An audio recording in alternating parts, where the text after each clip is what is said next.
करके हम लोग इसकी शुरुआत करेंगे। ज्योतिष कुमार सिंह। धन्यवाद। आज हम लोग ये चूँकि एक ऐतिहासिक प्रेस कॉन्फ्रेंस है और भारत जोड़ो यात्रा का एक एक्सटेंशन, भारत जोड़ो न्याय यात्रा, जनरल सेक्रेटरी AICC के जनरल सेक्रेटरी गुलाम अहमद मीर साहब आपको विस्तार से बताएंगे। उससे पहले हम लोग ये पैम्फलेट बुकलेट जो है रिलीज करते हैं सारे सम्मानित नेताओं के साथ, उसके बाद ये ब्रीफ करते हैं।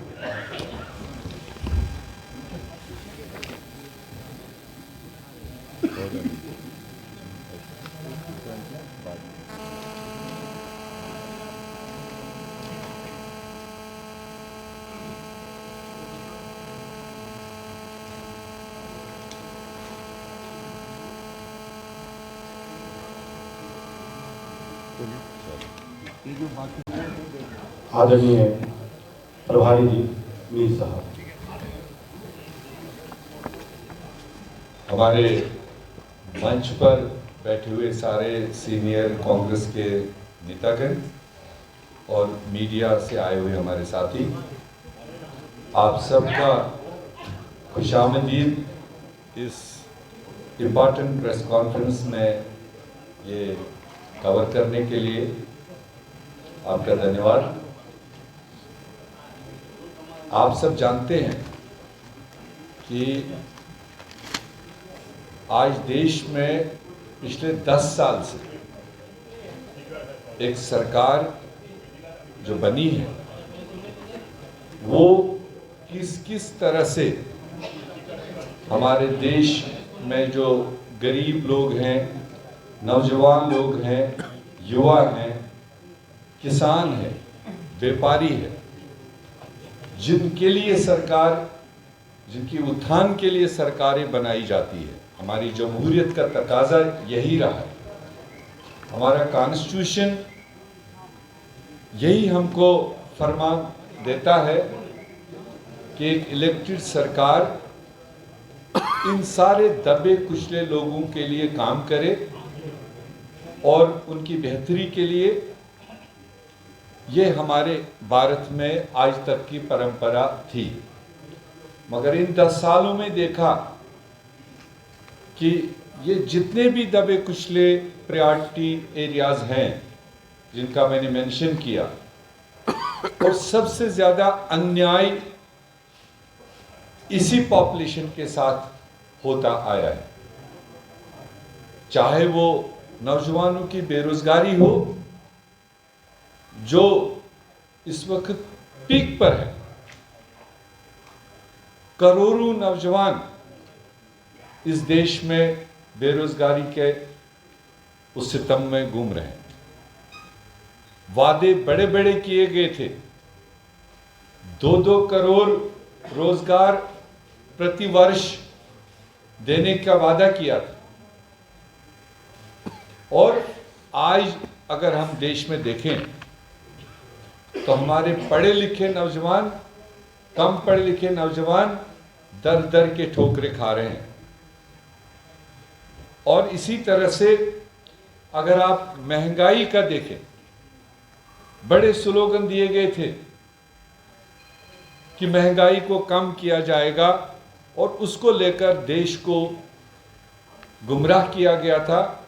आज 10 साल गुजरने के बाद हम आम इंसान की रोज़मर्रा जो उनकी रिक्वायरमेंट है, बड़ी चीज़ें तो बड़ी, जो आम गरीब के किचन से रिलेटेड चीज़ें हैं, दाल चावल, उस तक को नहीं छोड़ा गया और वो कहाँ आसमान छू रहा है। आज एक आम इंसान को, गरीब इंसान को अपना किचन चलाना मुश्किल हो गया, अपना पेट भरना मुश्किल हो गया। बड़े दावे तो बड़े, मगर मिनिमम लिविंग के लिए भी उनको उस लायक नहीं छोड़ा गया। इसी तरह से आप किसानों का देखें, हमारे देश में 1 साल तक हमारे किसानों ने 3 कानून के खिलाफ अपनी आवाज़ बुलंद की और 1 साल तक उनकी सुनवाई नहीं हुई, जिसमें 750 से ज़्यादा किसान उस आंदोलन के दरमियान शहादत भी दी। और इसीलिए हम अनकॉन्स्टिट्यूशनल और बेरुखी सरकार इसको मान के चलते हैं।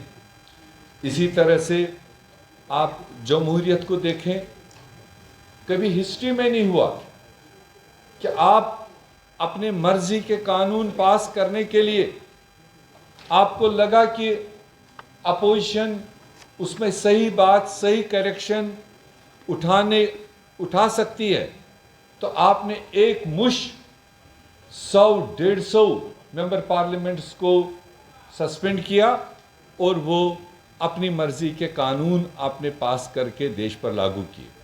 ये कभी भी देश में नहीं हुआ और कहीं दुनिया में नहीं हुआ, किसी भी जमहूरी मुल्क में नहीं हुआ। तो इन चीज़ों को लेकर मैं आपको शॉर्ट में ब्रीफ करना चाहूँगा। आप नौजवानों के रोज़गार का लीजिए। इस वक्त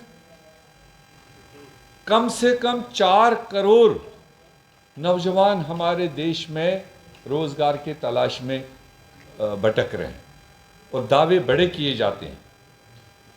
45 साल में, भारत की आज़ादी के 45 साल में सबसे हाईएस्ट अनएम्प्लॉयमेंट परसेंटेज इस वक्त हमारे नौजवानों का है। ये सबसे बड़ा सवाल है। और उसी तरह से आप महंगाई को जब आप देखते हैं, पेट्रोल, डीजल, एलपीजी, सीएनजी, आटा, दाल, चावल, खाने का तेल, दूध, ये कभी भी सरकारों ने उसको जीएसटी के अंदर कभी नहीं लाया, और जिससे कि इस वक्त आम इंसान को, जैसे मैंने कहा, अपना दिनचर्या चलाना बड़ा मुश्किल हो गया। और इन सारी चीज़ों पर जीएसटी इम्पोज करके तकरीबन 50 साल में हाईएस्ट इन्फ्लेशन इन चीज़ों में है, हाईएस्ट महंगाई है जो आम गरीब इंसान, जो मजदूर इंसान इस वक्त इसको फेस करता है। एग्रीकल्चर फार्मर्स का मैंने जिक्र किया। 3 कानून पास करके 1 साल तक कितने सारे शहीद उसमें हुए उस आंदोलन में, और उसके बाद भी अभी उनकी वो डिमांड पूरी नहीं की गई। उनका जो मिनिमम सपोर्ट प्राइस वादा किया गया था, वो मिनिमम सपोर्ट प्राइस भी अभी तक उन किसानों को नहीं दिया गया। इसी तरह से आपने देखा लगातार डिस्क्रिमिनेशन हमारे schedule caste, schedule tribe, OBC और अदर माइनॉरिटीज़ के साथ, गरीब लोगों के साथ, जो उनके हुकूक हैं उनको तोड़ फोड़ किया जा रहा है। जो कॉन्स्टिट्यूशन ने उनको गारंटीज़ दी थी, जो बाबा साहब अम्बेडकर ने इतना बेहतरीन कॉन्स्टिट्यूशन कवर इन सारे पसमानदा तबकों को आगे बढ़ाने के लिए किया था, वो सब उनको नहीं पहुंच रहा है। ये बात हम इस प्रेस कॉन्फ्रेंस के ज़रिए से उठाना चाहते हैं। महिलाओं पर अत्याचार, वो आप सब लोग कवर करते हैं, हम देखते हैं। कोई दरपर्दा वाली बात नहीं है, कोई कांग्रेस की अपनी बनाई हुई कहानी नहीं। देश ये महसूस कर रहा है कि जो वादे थे वो नहीं इम्प्लीमेंट हो रहे हैं। हमारी देश के महिलाओं को सुरक्षित एटमॉस्फेयर काम करने का, घर से बाहर निकलने का इस देश में नहीं दिया जा रहा है। और इसी तरह से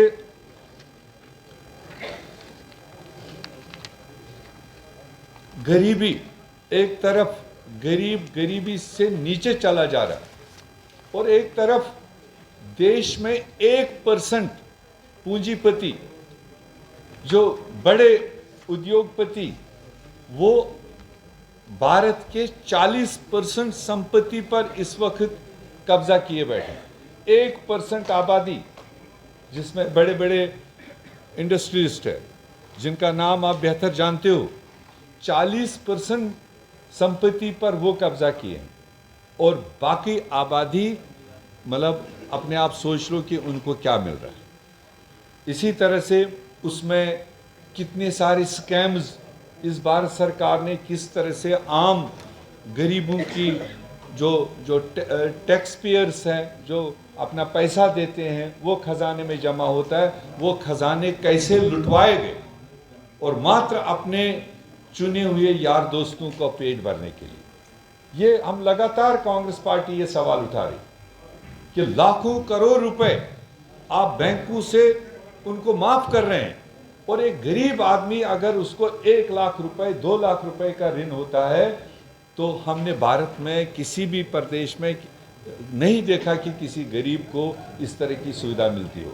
वो अगर है तो लिमिटेड उनके चाहने वाले लोगों के लिए।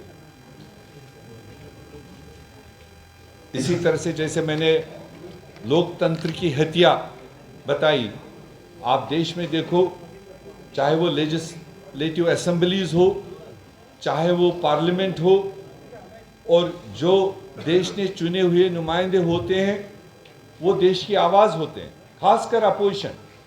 और किस तरह से तोड़ फोड़ इस सारे सिस्टम ने, सरकारें बदलने का, सरकारें तोड़ने का, रात रात को एजेंसीज का इस्तेमाल करके, थ्रेटन करके, और सरकारें बदली, असेंबलीज को नहीं चलने दिया, और अब फाइनली पार्लियामेंट जो हमारा सबसे आखिरी और सबसे बड़ा इंस्टीट्यूशन है, उस पर अब हमला ये सरकार बोल रही है।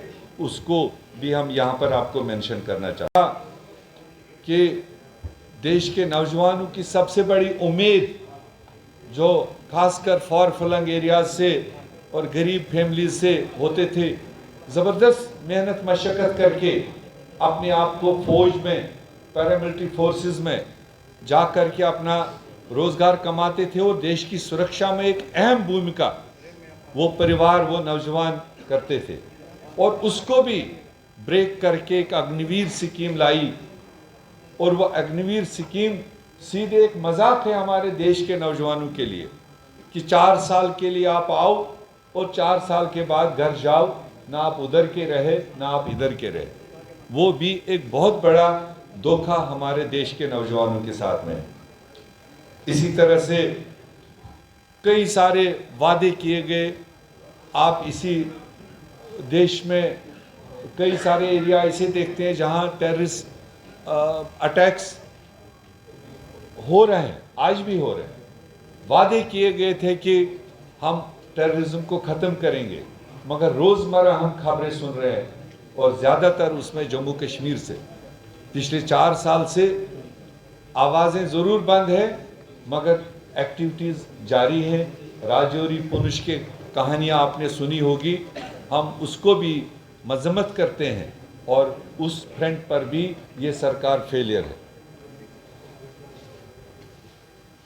और आप लोगों को बखूबी मालूम है कि चुनी हुई सरकारें गोवा में हो, कर्नाटका में हो, अरुणाचल में हो, आपके मध्य प्रदेश में हो, महाराष्ट्र में, मणिपुर में, ये मिसालें आपके सामने कि जनता ने किसी पार्टी को एतमाद दिया उसके मैनिफेस्टो के मुताबिक, और भाजपा को रिजेक्ट किया, मोदी की पॉलिसीज को रिजेक्ट किया, और रिजेक्ट करने के बाद में किस तरह से उन्होंने दूसरे एजेंसीज को यूज कर करके और थ्रेटन कर करके लोगों को उठक बैठक करा के किस तरह से सरकारें तोड़ी, ये पहले देश में कभी नहीं होता। और इसी तरह से आज कोई भी स्टेट आप ले लीजिए जहां बीजेपी सरकार नहीं है, वहां पर किस तरह से कॉर्डन किया जा रहा है, अनसर्टिनिटी का माहौल पैदा किया जा रहा है, जिसमें ये झारखंड भी जहां हम इस वक्त बैठे हैं, सिर्फ एक अनसर्टिनिटी का माहौल पैदा करने के लिए, यहाँ झारखंड के लोगों के जहन में ये महसूस कराना कि यहाँ अनसर्टिनिटी है, और अपना कोई दूसरा रास्ता ढूंढने के लिए कितनी सारी कोशिशें की गई। मैंने पीछे भी बताया आपको, आज से 2 महीने पहले आप छत्तीसगढ़ से सुनते थे, राजस्थान से सुनते थे, और आज 2 महीने के बाद छत्तीसगढ़ और राजस्थान की कोई बात नहीं है। और इसको कांग्रेस पार्टी मजम्मत करती है। ये जमहूरी तरीका नहीं है जिस तरह से स्टेटों को डील किया जाता है।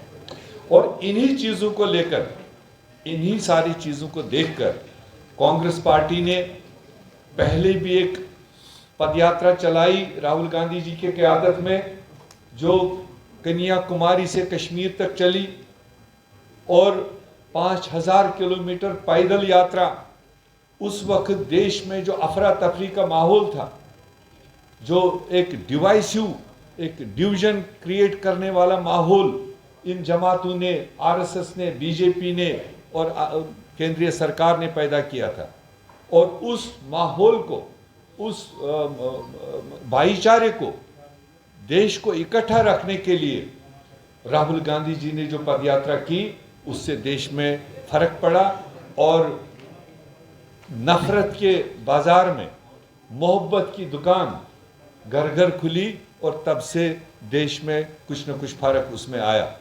और वो यात्रा का मकसद था आपसी भाईचारे को कायम करना, सबको आपस में मिलाना और सबकी बात सुनना, सबकी तकलीफें क्या है, सबके इश्यूज क्या है, कहाँ कहाँ पर अन्याय हो रहा है, कहाँ कहाँ नाइंसाफी हो रही है, वो उस पदयात्रा के दरमियान राहुल गांधी ने पूरे देश के तमाम लोगों को, कोई जाति पात नहीं, कोई पार्टीबाजी उसमें नहीं, वो अबव पार्टी वो यात्रा चली और तमाम देश के सम्मानित लोगों ने उसमें हिस्सा लिया और अपनी बात रखी।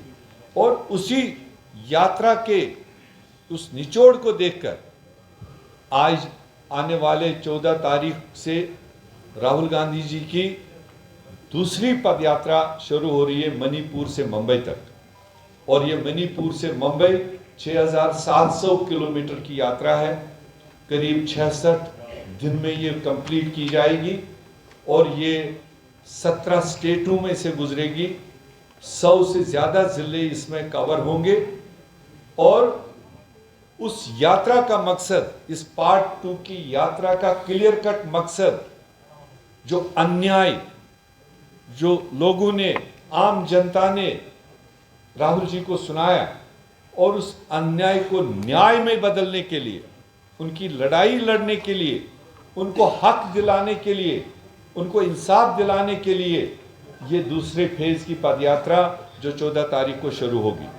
चाहे वो नौजवानों के साथ अन्याय, चाहे वो हमारे पसमानदा गरीब लोगों के साथ अन्याय, चाहे वो SC ST OBC के साथ अन्याय, चाहे वो माइनॉरिटीज़ के साथ अन्याय, और चाहे गरीब तबका, गरीब लोग किसी तबके के साथ हो जिनकी कोई सुनवाई नहीं, जिनके साथ अन्याय हो रहा है, और उनको न्याय दिलाने के लिए ये जंग, ये यात्रा राहुल गांधी जी की क़यादत में 14 तारीख को मणिपुर से शुरू हो रहा है। और मुलाकात किए थे, क्या कुछ लोग निष्कासित नेता भी थे, क्या उन लोगों के लिए भी कुछ है क्या? वो हमारा पार्टी का इंटरनल मामला है, वो इतना बड़ा इशू नहीं है। कुछ लोग अगर किसी वक्त कुछ उठपटांग भी करते हैं, और बड़ी पार्टी है, इसमें इनर पार्टी डेमोक्रेसी है, और ऐसे में मिले हैं वो, उनसे डिटेल बात हुई है, उनको हम आने वाले वक्तों में पार्टी के लिए इस प्रयोग करेंगे। प्रियंका गांधी, सोनिया गांधी भी आ सकती है झारखंड? प्रियंका गांधी, सोनिया गांधी? नहीं, अभी मैं कह नहीं सकता हूँ। जी, तो एक तो मौसम का देखेंगे, हालात देखेंगे, और जैसे जैसे प्रोग्राम फाइनल होगा तो उसमें कौन कहाँ पर इसमें शामिल होगा वो आपको टाइम टू टाइम बता दिया जाएगा। राष्ट्रीय स्तर के नेता है राहुल जी के साथ, कौन कौन आ सकते हैं? वे भी सर, कौन? राष्ट्रीय स्तर के नेता जगह जगह इस पूरी यात्रा में कहीं न कहीं शमूलियत करेंगे।